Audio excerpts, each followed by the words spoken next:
Hello, this is Oliver Beebe. This is my presentation for the CS199 AI Research Project. My project is an SDF Level Editor with marching squares mesh generation. And you can see in the background here a little preview of what that looks like. So here's the problem that I'm trying to solve. Designing infinite levels that can be explored by the player infinitely. So my solution to that is designing levels with SDFs, or science distance fields, which I will get into. Here's an overview of the project. I want to build a level editor that can define geometry by combining smaller SDF primitives. And then I want to be able to generate these levels at runtime in chunks with the marching squares mesh generation algorithm. Then I would like to provide tooling for visualizing and simplifying that process in the editor for a designer. So let's talk about these individual components, which is SDFs, marching squares, and the tooling. Sign distance fields, or SDFs, are simply a function that takes in a position and returns a float, a positive or negative number. You can see here a little grid of sampled values, each one having either a positive or if it's on the exterior or a negative on the interior, and this shape has been drawn to roughly approximate where the 0 range would be. Float fields like this are extremely versatile because they can be defined with equations that are very simple but extend infinitely. They're also very easy to modify at runtime by spawning in more objects that modify that equation, which in the long run can potentially allow for modifiable terrain at runtime or destructive terrain. Next, we have marching squares.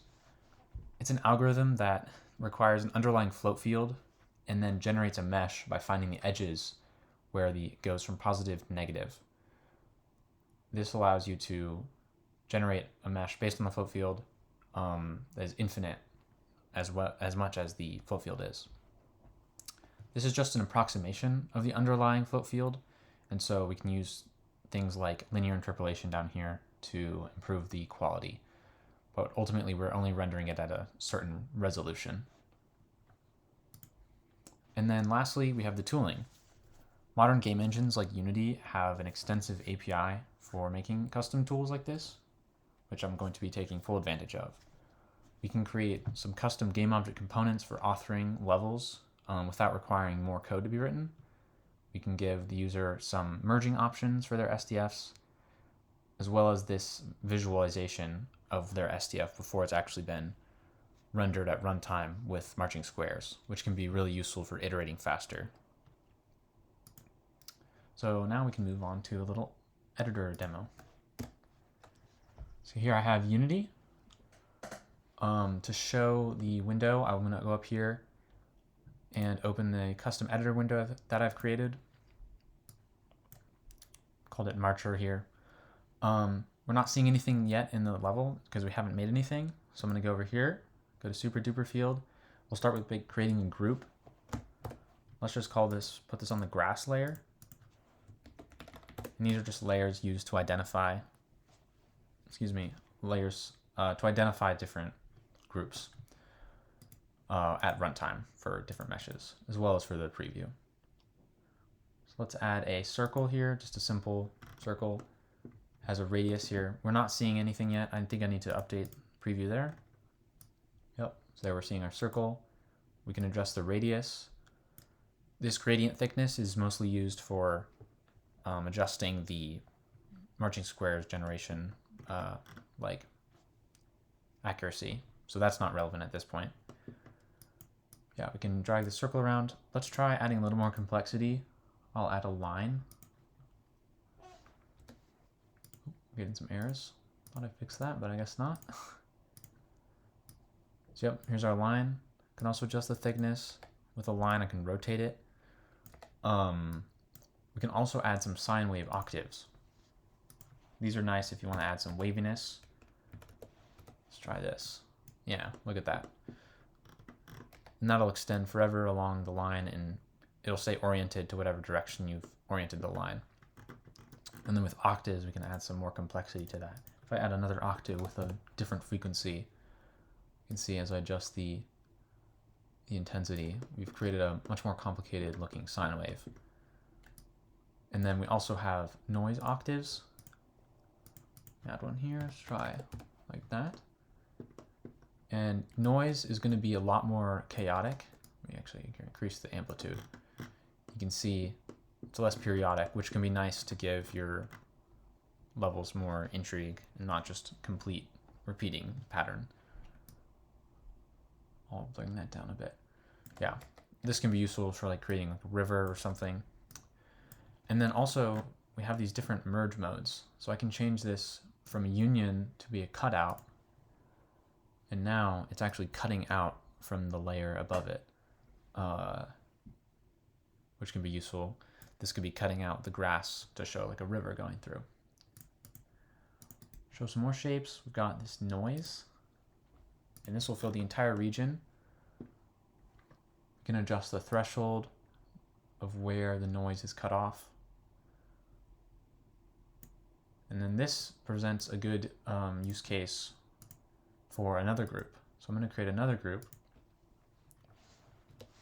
Put this on the sand layer. Let's say we wanted to make a layer of sand around all the grass below, potentially if this was going to be filled with water. So I'm going to take this noise, I'm just going to copy paste it under this group. I'm just going to update our preview here. Now we have another group. And I can adjust the order like that. And on this noise, I'm going to adjust the threshold so that it peaks out a bit from the grass. Let's pull the grass back a bit. Yeah. So now I've created this sandy beach that crosses across all the grass. Yeah, we have other merging options, but union and cutout are the most important. Like you can create much more complex things, but you can see I've already begun to author a complex level that is infinitely explorable in just a couple minutes, which is a great return on investment as a designer. All right, let's move on to the live runtime demo. Over here, I've got the build of the game. This has some information about the demo, but I'm already covering that in this presentation. So here you can see something like I was showing, where we have some grass, some sand, and then water. So this would be like an archipelago level. And the player can just keep exploring. Right now I have it so that it generates chunks based on wherever you hover with the mouse. So you can just keep cruising around. Let's try another scene. Here's a beach. Just one infinite beach. The grass, the sand, the water, and just keeps going and going forever. There's another one. Is a river, where we have this little like sand islands inside the river.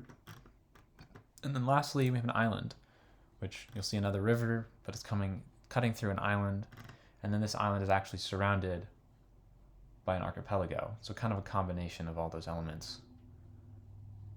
You can see you can create some pretty complicated ideas with this level. And so I'll note here that currently we have 242 chunks loaded. I can load more and more. And the frame rate does lag a bit when I'm generating new chunks because that's pretty expensive. But once chunks have been generated, it's actually quite performant. So yeah, we'll quit the demo. So yeah, what's next for this project? Obviously, we could have more SDF primitives. Right now, there's really just circle, line, noise, and a fill element that just fills the whole screen. So we could definitely add more. I would really like to playtest this with level designers to improve the workflow. I obviously built this, so I understand how it works, but I would really want to make sure this is the best experience for other level designers. We can also greatly optimize the mesh generation. Not necessarily the process of generating the mesh, but the final meshes themselves.